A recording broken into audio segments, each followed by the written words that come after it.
सोचिए, राजस्थान का एक छोटा सा गांव, और वहां एक ऐसा रहस्य जो हर साल करोड़ों लोगों को अपनी तरफ खींच लाता है।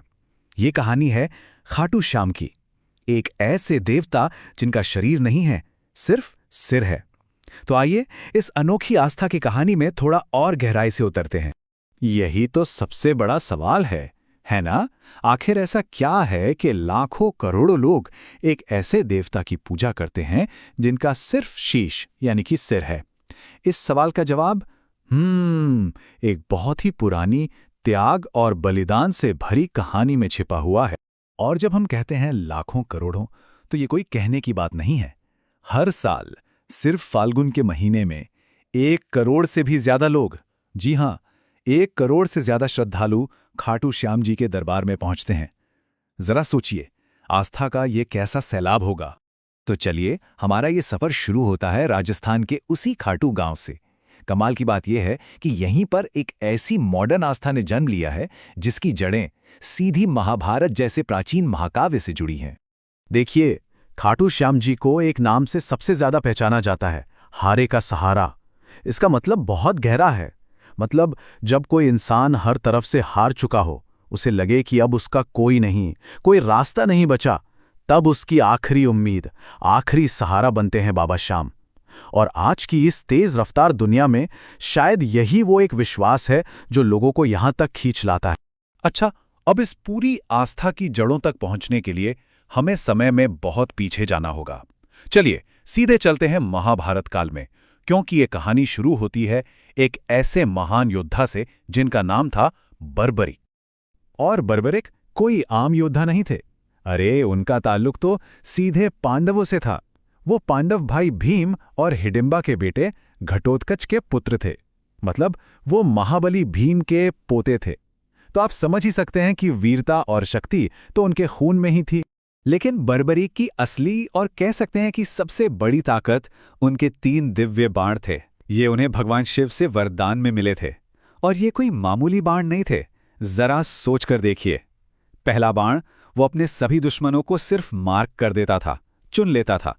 दूसरा बाण उन सभी चुने हुए टारगेट्स को एक ही बार में खत्म कर देता था।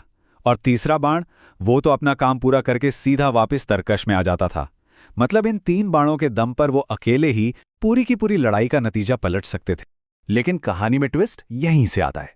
बर्बरिक की यही जो कभी ना हारने वाली शक्ति थी ना, वही एक बहुत बड़ी मुश्किल की वजह बन गई। उनकी एक प्रतिज्ञा, एक वचन और भगवान द्वारा ली गई एक परीक्षा ने सब कुछ बदल कर रख दिया। तो हुआ ये कि जब महाभारत का युद्ध होना तय हो गया, बर्बरिक ने भी इसमें हिस्सा लेने का फैसला किया। लेकिन अपनी मां को उन्होंने एक वचन दिया था। वचन ये था कि मैं हमेशा उस पक्ष से लड़ूंगा जो हार रहा हो। सुनने में ये कितना नेक वचन लगता है ना? पर किसी को अंदाजा नहीं था कि यही वचन एक महाविनाश का कारण बनने वाला था। अब भगवान श्री कृष्ण तो सब जानते थे। उन्होंने इस वचन के पीछे छिपे हुए खतरे को तुरंत पहचान लिया। वो समझ गए थे कि अगर बर्बरिक युद्ध में आ गए तो इसका मतलब होगा पूरी तरह से तबाही। क्यों? क्योंकि उनका वचन ही ऐसा था कि वो लगातार अपना पक्ष बदलने के लिए मजबूर हो जाता। अब जरा इस पहेली को समझिए। बर्बरिक का प्रण था कमजोर पक्ष का साथ देना, लेकिन वो इतने शक्तिशाली थे कि वो जिस भी सेना में शामिल होते, वही सेना सबसे मजबूत बन जाती।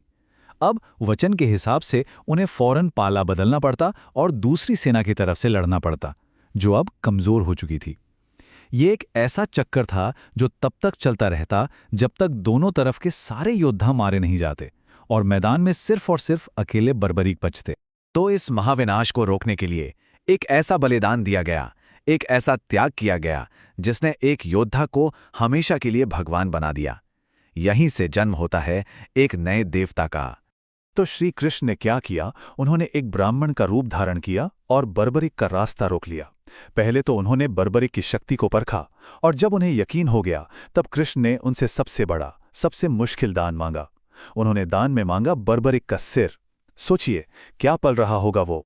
और कमाल देखिए, बर्बरिक ने एक पल के लिए भी नहीं सोचा, जरा भी संकोच नहीं किया और अपना सिर दान में देने के लिए तैयार हो गए। और उनके इसी निस्वार्थ, इसी महान बलिदान की वजह से उन्हें एक और नाम मिला, शीश के दानी।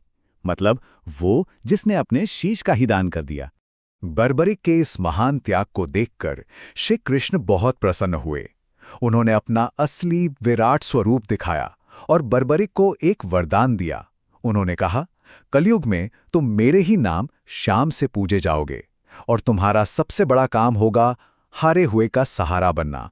इसके बाद कृष्ण ने उनके शीश को एक ऊंची पहाड़ी पर स्थापित कर दिया, जहां से बर्बरिक ने अपनी आंखों से महाभारत का पूरा युद्ध देखा। तो ये तो थी वो प्राचीन कथा। चलिए अब समय में आगे बढ़ते हैं और वापस आज के दौर में आते हैं। अब देखते हैं कि ये पौराणिक कहानी कैसे एक जीती जागती धड़कती हुई आस्था में बदल गई। ये सफर कोई छोटा मोटा नहीं, हजारों साल लंबा है। देखिए, महाभारत काल में शीश का बलिदान हुआ, फिर सदियां बीत गईं। मध्यकाल में एक चमत्कार हुआ। एक गाय एक खास जगह पर जाकर खुद ब खुद दूध देने लगी। जब वहां खुदाई की गई तो वही दिव्य शीश मिला। इसके बाद सन 1027 में एक स्थानीय राजा को सपने में मंदिर बनाने का आदेश मिला और पहला मंदिर बना। और आज तो ये जगह दुनिया भर के करोड़ों लोगों के लिए विश्वास का सबसे बड़ा केंद्र है। और वो जो हारे का सहारा होने का वचन था ना, वो आज भी उतना ही सच है। लोग जो यहां आते हैं उनका मानना है कि बाबा श्याम की कृपा से आज भी चमत्कार होते हैं। कोई गंभीर बीमारी से ठीक हो जाता है, किसी को बच्चे का सुख मिल जाता है, किसी का डूबता हुआ बिजनेस चल पड़ता है। मतलब जब इंसान पूरी तरह टूट जाता है तब भी एक आखिरी उम्मीद बचती है।